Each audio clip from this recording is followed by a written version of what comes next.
starving. And we all have to ask ourselves the question, why is that so? Why is it that this country that is so wealthy has a people who are so poor? And it comes down to one phrase. It is a lack of accountability. For the last 40 years of ZANU-PF government, we have seen the squandering of our wealth, where a tiny oligarch has become obscenely wealthy on the backs of poor people. But how has that happened? Because they have not been held accountable. They have squandered state resources, national resources for their own benefit at the expense of the people. How do we as a party intend tackling that? Well, it's a basic principle that charity begins at home, that we have to be the change that we want to see in society. And so when the MDC Congress, the MDC Alliance Congress was held in Veru last year, one of the most important resolutions at that Congress was that we would be held accountable to the highest international standards ourselves. And we resolved that our accounts would be submitted to an independent audit by a firm of chartered accountants internationally recognized. And that is what we have done. And so today, ladies and gentlemen, may seem to be a relatively insignificant small step, but we believe it is a momentous step, not just in the life of this political party, but in the life of our nation. Because through the publication of these accounts, we are saying we are subjecting ourselves to be accountable for public funds. Most of the funds referred to in this document are public funds that were handed to the party in terms of the Political Parties Finance Act. And we are going back to the public primarily to say that these are your taxpayers' monies that you worked hard to generate. This is how we spent them. And in doing this, we are saying that when we come to power, and it's not if, it's a matter of when Advocate Nelson Chamisa is President of the Republic of Zimbabwe, we will apply the standard that we are applying to ourselves, to every public institution, and to our nation, so that state funds are correctly accounted for and properly spent. So we tender this document today. It is a small document. Our accounts have been audited, as I say, by an independent firm for the period 27th of May, which was the date all of us were elected in Veru, to the 31st of December 2019. They show that our accounts are in order. It is an unqualified audit that we have received from this independent firm, which in essence, in layperson's terms, states that our accounts are in order. Now, ladies and gentlemen, I fully appreciate that you yourselves today have not had sight of the accounts, and so to that extent you will not be in a position to question us. We are going to make available a copy of the accounts which have been signed by the Secretary General and myself, so that you can scrutinize them.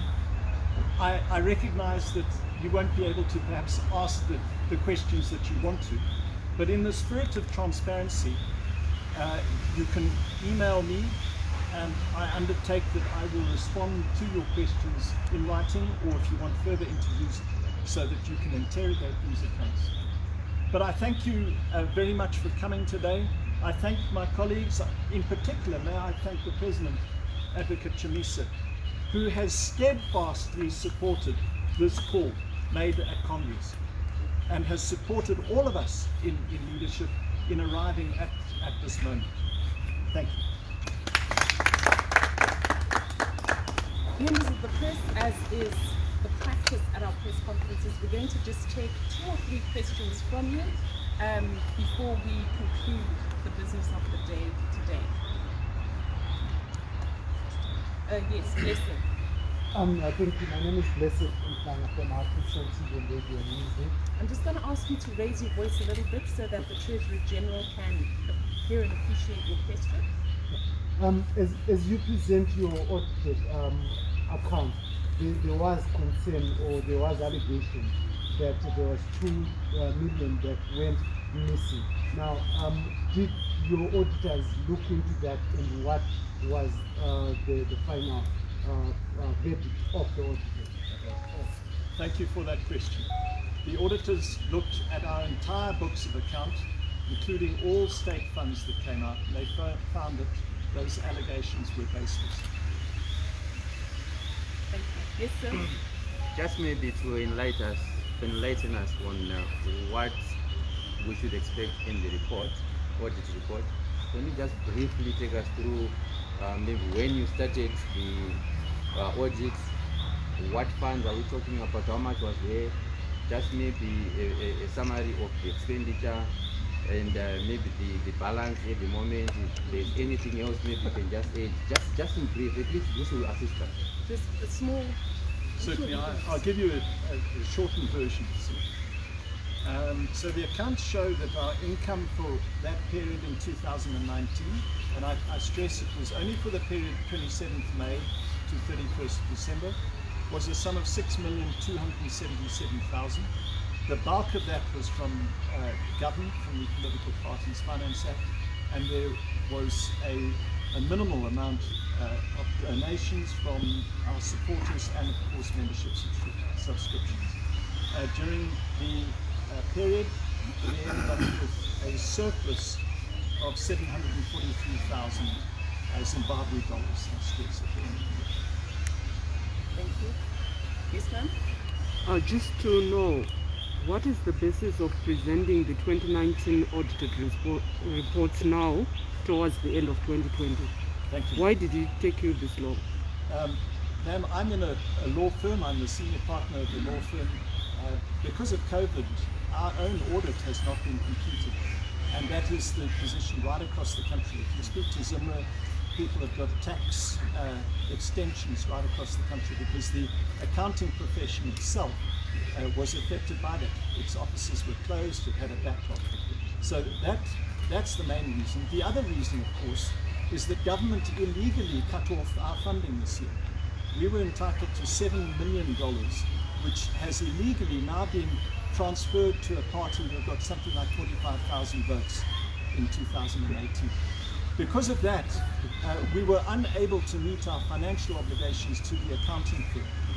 Thankfully, we have now, through our supporters and primarily through our membership base worldwide and within Zimbabwe, raised sufficient funding to pay the firm of accountants. We owed them a fee that we'd contracted them to do. They do not do this for free. And so once we had paid them, they were able to continue with the audit.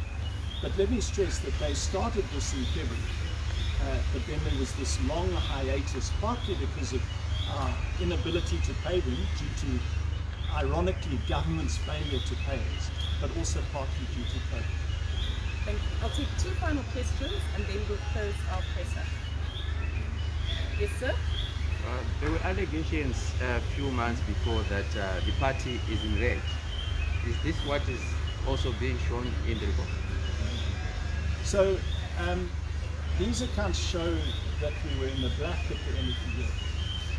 Obviously, with the cutting off of government funding, and I stress illegally this year, this is a complete breach of the Constitution and the Political Parties Finance Act. The cutting off of that money with a membership support base running into hundreds of thousands, and the transferring of that money to a political party that at best has 45,000 supporters, had a critical effect, a damaging effect, obviously, on our cash flow. But I'm happy to report that because of the rejuvenization of our party and our new website and other things that the SG and I have been working hard on, we are back in the black.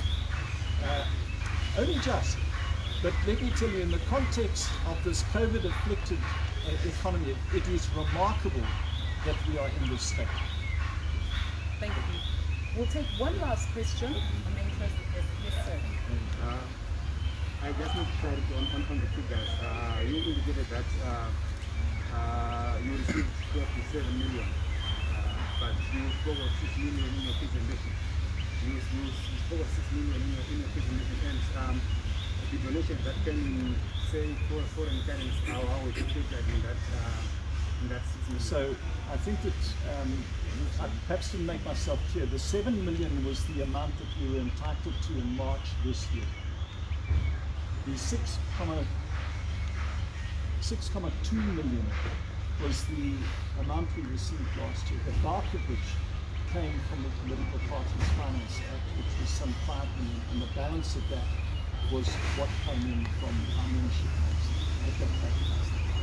Okay, members of the press, all that remains is for me to thank you very much for joining us today. Thank you very, very much, and thank you, Senator Colcock. Thank you. I do stress that the accountant has copies of the